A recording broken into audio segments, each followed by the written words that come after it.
பிரியமானவர்களே, இயேசு கிறிஸ்துவின் நாமத்தில் உங்களுக்கு என் அன்பின் வாழ்த்துக்கள். ஏசாயா 60:20. உன் துக்க நாட்கள் முடிந்து போகும். ஆண்டு சொல்லுகிறார், உன் துக்க நாட்கள் முடிந்து போகும். இன்றைக்கு உன்னை துக்கப்படுத்தி கொண்டிருக்கிற அந்த நாட்கள் முடிவடையும். நீ பயப்படாத. என்னைக்கு எப்போ அப்படின்னு கலங்கி கொண்டிருக்கிறாயா? சீக்கிரத்தில் ஒரு முடிவை நீ காண்பாய் என்ற ஆண்டவர் உங்களோடு கூட பேசுகிறார். சிலருடைய உள்ளத்துல சில காரியத்தை குறித்த துக்கம் பல வருடமாய், நீண்ட வருடமாய் இருந்து கொண்டிருக்கிறது. ஆண்டவர் சொல்லுகிறார், நீண்ட நாட்களான துக்கம் முடிவடைகிறது. உன் துக்க நாட்கள் முடிந்து போகும் என்று ஆண்டவர் வாக்கு கொடுக்கிறார். இந்த துக்கத்தை கொடுக்கிற விஷயங்கள் என்ன தெரியுமா? வேத புஸ்தகத்துல 38ஆம் சங்கீதத்துல ஒரு பக்தன் இந்த மாதிரி சொல்றார் பாருங்க. 4வது வசனம் 6வது வசனம் வாசிக்கும் போது, என் அக்கிரமங்கள் என் தலைக்கு மேலாக பெருகிற்று, அவைகள் பாரச் சுமையை போல என்னால் தாங்க கூடாத பாரமாயிற்று.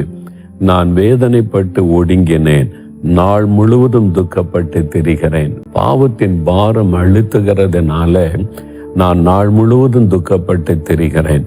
மனுஷனை துக்கப்படுத்துகிற மிக பயங்கரமான காரியம் அவனுடைய பாவங்கள் தான்.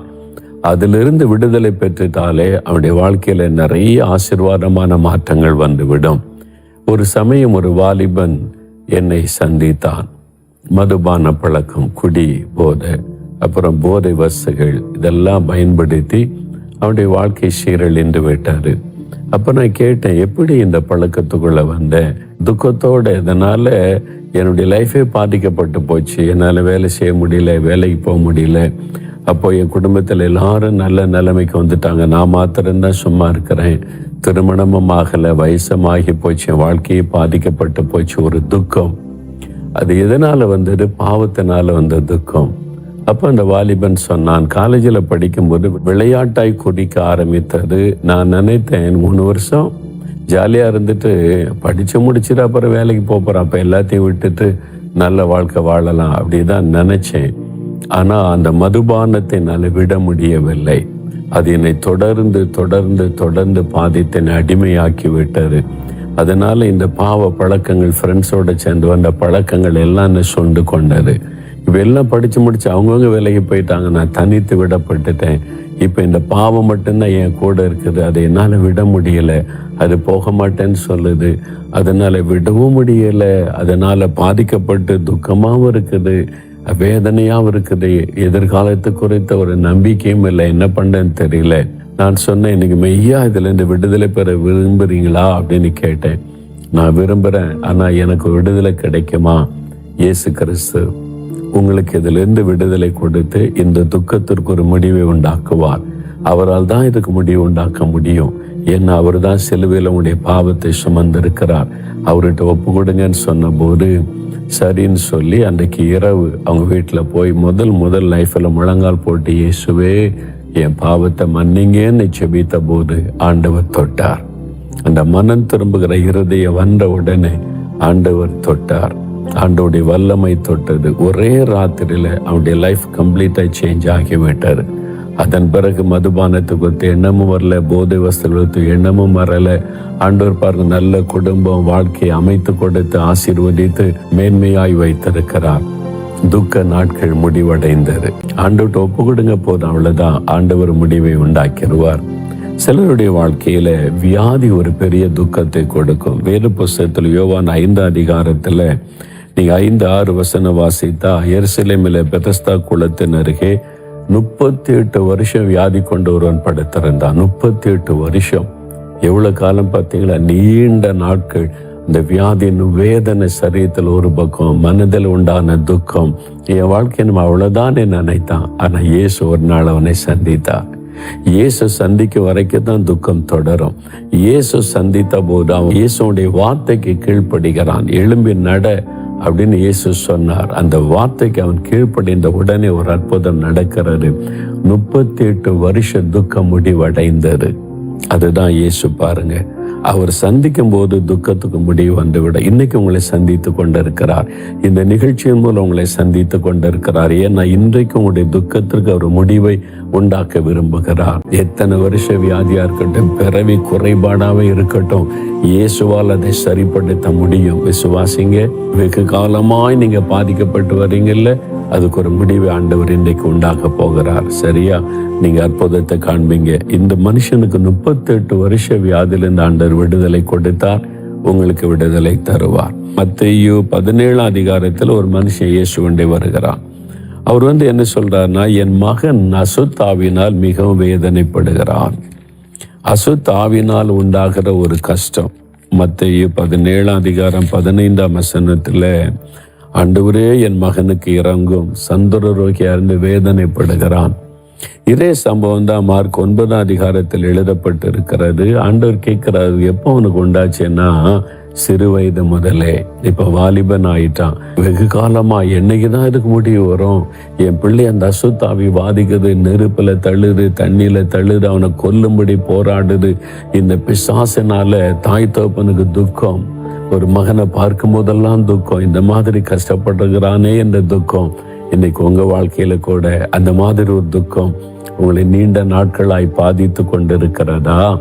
ஆண்டவர் சொல்றார், உன் துக்க நாட்கள் முடிந்து போகும் என்பதாக. உங்க வாழ்க்கையில ஏதோ ஒரு பிசாசு, ஏதோ ஒரு அசுத்தாவி, பயத்தின் ஆவி, கலக்கத்தை கொண்டு வருகிற ஆவி, அது உங்களுடைய கோபத்தை கொண்டு வருகிற ஆவி, உங்களுடைய சமாதானத்தை கெடுத்து, உங்களுடைய ஆசீர்வாதத்தை கெடுத்து, உங்களுடைய வருமானத்தை பாழாக்கி கொண்டிருக்கலாம்.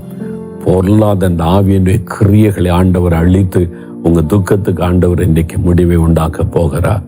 அதனால பயப்படாதங்க, கர்த்தர் இன்றைக்கு முடிவை உண்டாக்குவார். சரியா? இன்னொரு சம்பவத்தை பார்த்துட்டு நாம் ஜெபிக்கலாம். மார்க் 5ஆம் அதிகாரம் 25-26 வசனம் வாசித்தா, ஒரு பெண்ணுக்கு 12 வருஷம் துக்கம் பாருங்க.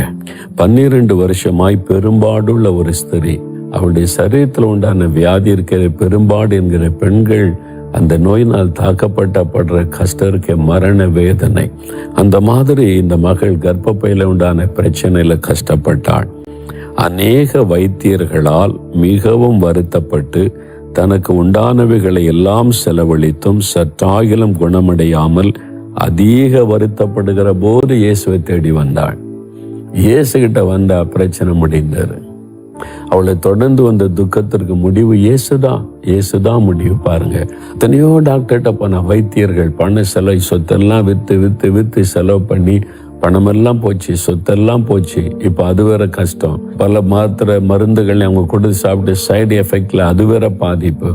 இப்போ அது பெருகி விட்டதை தவிர துக்கம் மாறல. அப்ப யாருதான் என் துக்கத்தை மாற்றுவாங்க? என்னைக்குதான் என் துக்கம் மாறும்? 12 வருஷமா கஷ்டப்படுறேனே.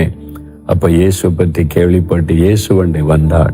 இயேசுவை தொட்ட மாத்திரத்தில் அற்புதம் நடந்தது. அவருடைய கர்ப்பப்பையில சுகம் உண்டானது, உதரத்தின் ஊரல் நின்றது. நல்ல ஒரு அற்புத சுகம். எவ்வளவு பெரிய சந்தோஷம் இல்ல? 12 வருஷ துக்கத்திற்கு ஆண்டவர் முடிவை உண்டாக்கினார். இந்த 12 வருஷம் உடனே ஞாபகம், ஒரு தம்பதியினர் அவங்க வாழ்க்கையில நடந்ததை தெரியப்படுத்தி இருந்தாங்க.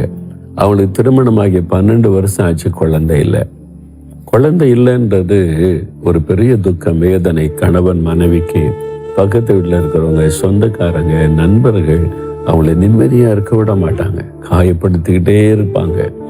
இன்னும் குழந்தை இல்லையா, இந்த வருஷமா இல்லையா, ரொம்ப அக்கறையா கேட்குற மாதிரி நக்கல் பண்ணுவது. அவங்களுக்கு ஒரு மனசு இருக்கு, அது துக்கப்படுமே, காயப்படுமே, இந்த உணர்வே இல்லாம இருக்கிற நிறைய இந்த மாதிரி ஆட்கள் நம்ம சுற்றிலும் இருக்கிறாங்க. வீட்டில் இருப்பாங்க, சொந்தக்காரங்கள இருப்பாங்க, வேலை செய்கிற இடத்துல இருப்பாங்க. அவங்களுடைய உள்ள காயப்படுமே சிந்தனை கூட இல்லாமல் நடந்து கொள்றவங்க. எவ்வளோ பெரிய பாதிப்பு. அதனால எந்த ஒரு விசேஷம் நடக்கிற வீடுகளுக்கு போறதுக்கு கூட கஷ்டம், மனசுல ரொம்ப துக்கம். 12 வருஷமா பணம்லாம் செலவு பண்ணி பார்த்தாங்களாம். லட்சக்கணக்கா பணம் செலவு பண்ணி எப்படியாவது வைத்தியம் செய்து பார்த்தாங்க.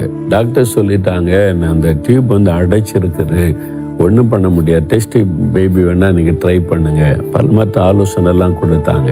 ஆனா இவங்களுக்கு ரொம்ப மன சோர்ந்து போச்சு. இவ்வளவு பணம் செலவு பண்ணி அதான் வீணாய் போச்சு. அவ்வளவுதான், நிந்த நெருக்கம், அந்த அவமானம் தான் மிஞ்சி இருக்கிறது. ரொம்ப மன வேதனையோடு இருந்தாங்க. அந்த சமயத்துல தான் அவங்க இயேசு கிறிஸ்து அற்புதம் செய்கிறார் என்பதை கேள்விப்பட்டு அவங்க ஜெபத்தில் ஆண்டவருடைய வசனத்தை கேட்டாங்க. நம்ம டிவியில் மெசேஜ் கொடுக்கும்போது தேவனுடைய செய்தியை கவனமாக கேட்டு இயேசு இப்படிலாம் அற்புதம் செய்கிறாரு, அப்போ நமக்கு செய்வார். 12 வருஷமா நம்ம துக்கத்தில் உட்கார்ந்துருக்கிறோம். பணத்தை எல்லாம் இழந்து போயிட்டோம். நிந்த அவமானம் தான் மிஞ்சிருக்குது. இந்த அவமானம் நிந்தைகளுக்கு ஒரு முடிவு வரணும்னு சொல்லி கணவன் மனைவி அழுது ஜெபிச்சாங்க.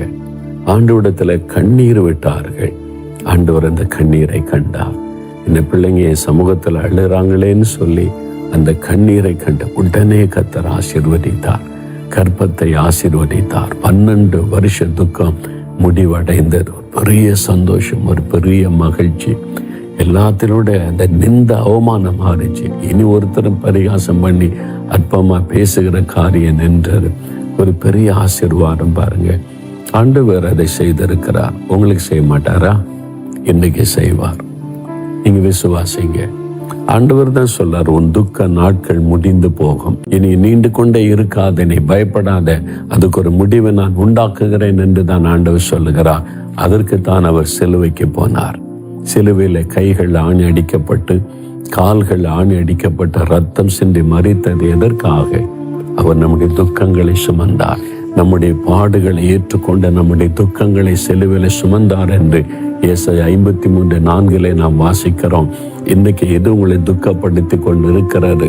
வியாதி, நஷ்டம், இழப்பு, நிந்தை, அவமானம், பாடுகள், பயங்கள், எது உங்களை துக்கப்படுத்தி கொண்டிருக்கிறது? எத்தனை வருட துக்கமா இருந்தாலும் அதை மாற்றுவதற்கு தான் சிலுவையிலே அவர் நம்முடைய பாடுகளை ஏற்றுக்கொண்டு நம்முடைய துக்கங்களை சுமந்தார் என்று வேதம் சொல்லுகிறார். அவர் சிலுவையில் எல்லாத்தையும் சுமந்து முடிச்சிட்டதுனால உங்க துக்கத்திற்கு ஒரு முடிவை உண்டாக்குகிறார். எல்லாவற்றையும் நான் சிலுவையில் சுமந்து முடிந்தது என்று அவர் சொல்லுகிறார். அவர் தான் முடிவை உண்டாக்க முடியும். இன்றைக்கு நம்ம சுற்றி நடக்கிற துயரங்கள், வேதனைகள், நஷ்டங்கள், இழப்புகள் எல்லாவற்றிற்கும் அவர் தான் முடிவை உண்டாக்க முடியும். அவர் தான் சிலுவையில் நமக்காக மரித்து முடிந்தது என்று சொல்லி முழங்கினவர். அந்த இயேசுவை நோக்கி இப்ப ஜெபிக்க போறோம். இருதயத்துல கை வைத்துக் கொள்ளுங்க. இப்ப நம்ம ஜெபிக்க போகிறோம். ஆண்டவருடைய வல்லமை தொட போகிறது. உங்களுடைய துக்கம் முடிவடையும். இனி நன்மையான நாட்கள் துளிர்க்கும். ஆசீர்வாதமான நாட்கள் துவங்கும். நீங்க பயப்படாதங்க. நாம இணைந்து ஜெபிக்கலாம். தகப்பனே, உம்முடைய வாக்கு தத்தத்திற்காக ஸ்தோத்திரம். நீர் வாக்கு மாறாத தேவன், சொல் தவறாத தேவன், வாக்கை நிறைவேற்றுகிற தேவன். உன் துக்க நாட்கள் முடிந்து போகும் என்று எனக்கு எங்களுக்கு நீர் வாக்கு கொடுத்திருக்கிறீர். இது உம்முடைய மகனுக்கு உம்முடைய மகளுக்கு வாக்கு தத்தமாய் கொடுத்திருக்கிறேன். வெகு நாட்களாய் அவளை துக்கப்படுத்தி கொண்டிருக்கிற காரியத்திற்கு ஒரு முடிவு வரட்டும் இன்றைக்கு இயேசு கிறிஸ்துவின் நாமத்தில். ஐயோ, இந்த பாவத்தை விட முடியலை, இந்த பாவம் என்னை தொடர்கிறது, பாவத்தின் பாரம் அழுத்துகிறது என்று ஜெபிக்கிற பிள்ளைகள், இயேசுவே என்னை மன்னியும், பாவத்தில் இருந்து விடுதலை தாரும் என்று ஜெபிக்கிற பிள்ளைகள் மேல உம்முடைய இரத்தத்தின் வல்லமை இறங்கட்டும் இயேசு கிறிஸ்துவின் நாமத்தில். இன்றைக்கு அதற்கு முடிவு வரட்டும். அந்த பாவ கட்டுகள் அறுக்கப்படட்டும். ஒரு அற்புத மாற்றம் இயேசுவின் நாமத்தில் உண்டாகட்டும். உம்முடைய வல்லமை தொட்டதற்காக உமக்கு ஸ்தோத்திரம். வியாதியினால் பாதிக்கப்பட்டு வெகு நாட்கள் சரீரத்தில் நோய்களை, வலிகளை, வேதனைகளை சுமந்து நிற்கிற பிள்ளைகளுடைய சுகத்துக்காக ஜெபிக்கிறேன். இயேசு கிறிஸ்துவின் தள்ளும்புள்ள கரம் அவளை தொடட்டும். இந்த பொல்லாத வியாதி, வெகு நாட்களாய் பல வருடமாய் தொடர்ந்து வருகிற வியாதி மறையட்டும் இயேசுவின் நாமத்தில். அதனால் உண்டாகிற துக்கம் இன்றைக்கு முடிவடையட்டும் இயேசுவின் நாமத்தில். சுகம், இயேசுவின் தள்ளும்புகளால் சுகம், இயேசுவின் நாமத்தில் சுகம் கொடுத்த தேவனுக்கு ஸ்தோத்திரம். அசுத்த ஆவியினால் உண்டாகிற போராட்டம், இந்த பில்லிசூனியங்கள், மந்திரங்கள், பயங்கள், குழப்பங்கள், டிப்ரெஷன்களை கொண்டு வருகிற பொருளாத ஆவியனுடைய கிரியைகள் இன்றைக்கோடு முடிவடையட்டும். அதனால் உண்டாகிற துக்கம் இன்றைக்கு முடிவடையட்டும் இயேசுவின் நாமத்தில். இந்த கிரியைகள் அழிக்கப்பட்டு விடுதலை உண்டாகட்டும். ஆண்டவரே, நிந்தைகள், நெருக்கங்கள், பண கஷ்டங்கள், தடைகள், அவமானத்திற்கு நடுவில் இந்த காரியம் என்னை நீண்டு கொண்டே இருக்கிறது, முடிவு என்றைக்கு வரும் என்று காத்திருக்கிறாங்களப்பா. இயேசு கிறிஸ்துவின் நாமத்தில் ஒரு அற்புதம் நடக்கட்டும். எங்களுடைய துக்கங்களை நீர் சிலுவையில் சிலுவையில சுமந்ததை நினைத்தருளும். இந்த துக்கத்திற்கு முடிவு இயேசுவின் நாமத்தில் உண்டாகட்டும். உம்முடைய தள்ளும்புள்ள கரம் தொடட்டும், அற்புதம் நடக்கட்டும். நீ தொட்டு துக்கத்திற்கு முடிவை உண்டாக்குகிறதற்காய் ஸ்தோத்திரம், ஸ்தோத்திரம். ஆண்டவரே, ஊழியத்தில் வரக்கூடிய பிரச்சனை, குடும்பத்தில் உள்ள பிரச்சனை, பிசினஸிலே பிரச்சனை, வேலை செய்கிற இடத்தில் உள்ள பிரச்சனை, சகல காரியத்திற்கு முடிவு வரட்டும். ஆண்டவரே, எங்களை சுற்றி நடக்கிற தீமைகள், பயங்கரங்கள், பயங்கள், போராட்டங்கள், மரண போராட்டங்கள் எல்லாத்திற்கும் முடிவு வரட்டும். உங்களுடைய வாக்குத்தத்தத்தின்படி துக்க நாட்கள் முடிந்து போகும் என்று சொன்னபடி இயேசுவின் நாமத்தில் அவர்கள் முடிவடையட்டும். நாங்கள் விசுவாசிக்கிறோம். ஒரு புதிய ஆரம்பத்தை எதிர்பார்க்கிறோம். புதிய நன்மைகளை எதிர்பார்க்கிறோம். கர்த்தர் அப்படி செய்கிற அன்பிற்காக ஸ்தோத்திரம், ஸ்தோத்திரம், ஸ்தோத்திரம். இயேசு கிறிஸ்துவின் நாமத்தில் ஜெபிக்கிறோம் பிதாவே. ஆமேன், ஆமேன்.